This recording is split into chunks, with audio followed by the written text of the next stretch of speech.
You know that feeling that you get when you look at James Charles, like it's almost human, but it's definitely not? That's called the Uncanny Valley, and today I'm going to talk about it for you. I'm Aidan Mattis, and welcome to the Lore Lodge.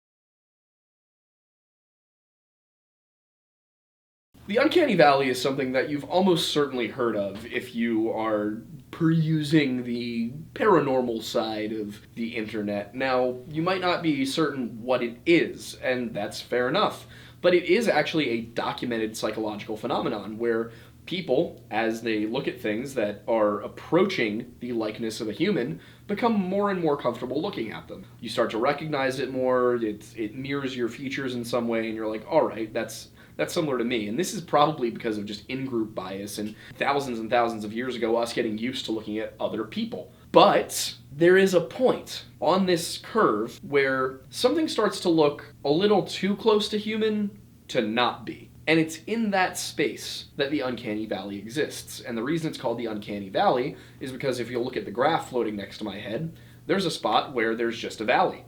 And I assume Aidan has a graph floating next to my head right now. If he doesn't, he's fired. We joke, but last time something wasn't where it was supposed to be, it was my fault. But there is that valley where our brains go, that's not right. And that tends to be where just about every horror movie monster sits. It's why you might be uncomfortable looking at mannequins or American Girl dolls, things like that you're like, this is close, but it's wrong. The question becomes, what is this from? There are some very mundane examples. It could be that we developed it as a response to Neanderthals. That we, as early humans, were looking at them, and they were close, but they weren't us. And, back then, we weren't exactly each other's biggest problem like we are now. Back then, if something wasn't the same species as you, it was probably dangerous. So, one possibility is that, this comes from other humanoids, other hominids that we would encounter early in our history. There's also recently been the suggestion that Neanderthals may not have had the whites of the eyes that we have. That the reason humans survived so long is because we developed these and we can look and see where each other are pointing. And that it may have to do even with the reason that we can communicate so well with other social animals, like dogs. Your dog can see exactly what you're focusing on. And so they see that as a better way to communicate with you. They don't have to really interpret anything. They know exactly what your focus is, so they can understand you a little bit better. And that's possibly why we get along with certain animals so well. But what if it wasn't Neanderthals? What if it was something that theoretically also went extinct, but back when we were still the new guys in town, what if there was something out there that made us not the apex predator? And that is where the Uncanny Valley becomes fascinating. Because there's a lot of monsters out there, a lot of folk tales about things that appear to be almost human.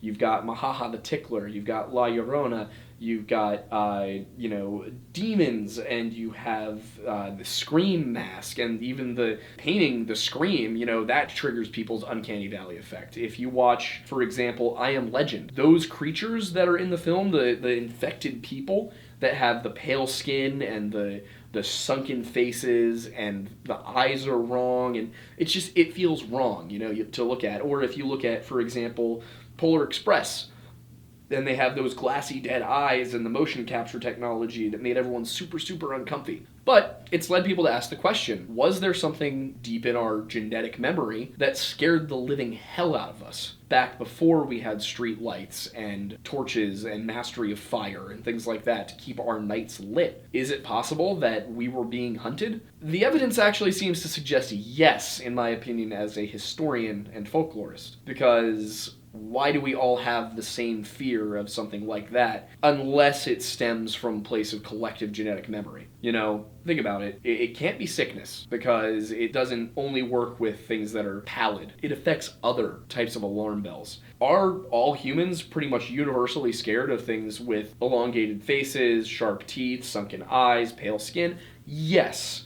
And we've got things like, for example, the pale-skinned demons of Nahanni National Park Preserve up in Canada. We've got the Wendigo, which is described as being gaunt and emaciated and having these sunken eyes. We've got the changelings of Gaelic culture, which are children that are off in some way, that were replaced, that it was some imitation planted there by the Fae. All throughout the world, we have stories of this one overarching set of features. Could it be that if you look back far enough, there was something? And what was that something? Are we talking about another species of hominid? Because that seems unlikely. How would they possibly have the gene pool and the population to both be an apex predator to humans, but also not wipe us out completely? Well, there are certain suggestions. If you look at Sumerian mythology and you look at Judeo-Christian backstories and all of these things, you get a sense that there was something else. The Norse had the Jotnar. There are these demigods and titans of Greek mythology. You've got the Anunnaki and their creations in Sumerian stories. And the one that I find very compelling, having grown up Christian and studied the Bible pretty thoroughly,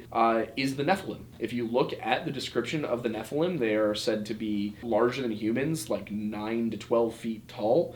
They are said to commit all sorts of atrocious acts like cannibalism, fornicating with animals, just all sorts of awful stuff. But according to the story, and according to similar stories from surrounding cultures, there used to be a race of men who were larger, faster, stronger, and had a penchant for eating normal human beings. So, whether you want to believe that the story of the Nephilim from the Bible is true, or you want to believe in the Norse version, or you want to believe in the red-haired giants that are talked about by the Native American peoples, whichever angle you take here, everyone's got a story about some race of things that eat us.